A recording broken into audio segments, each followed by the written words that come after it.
নবীজি বলেছেন, তোমাদের মধ্যে সেই ব্যক্তি উত্তম যে ব্যক্তি তার স্ত্রীদের কাছে উত্তম। আর তিনি বলছেন, আমি মুহাম্মদ সাল্লাল্লাহু আলাইহি ওয়াসাল্লাম আমি আমার পরিবারের কাছে উত্তম। স্ত্রী যতক্ষণ পর্যন্ত আপনাকে সার্টিফিকেট না দিচ্ছে যে আপনি উত্তম চরিত্রের অধিকারী, আপনি ভালো, আপনি সৎ, ততক্ষণ পর্যন্ত জান্নাতে যাওয়া কঠিন আছে। এবার তো মেয়েরা সুযোগ পেয়ে গেল না, স্ত্রীদের সার্টিফিকেট লাগবে।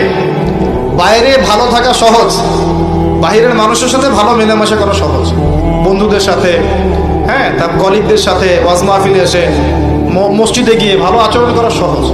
কিন্তু আপনার অধীনস্থ যারা আছে তাদের সাথে ভালো আচরণ করা এত সহজ না। স্ত্রীর সার্টিফিকেট অনেক বেশি ইম্পর্টেন্ট। এই কারণে যাদের স্ত্রীরা সার্টিফিকেট দেয় যে আমার স্বামী ভালো, আমার স্বামী সৎ, আমার স্বামী দানশীল, আমার স্বামী ভালো চরিত্রের মানুষ, ইনশাআল্লাহ তাআলা এই ব্যক্তির জান্নাতে যাওয়া অনেক সহজ হয়ে যাবে।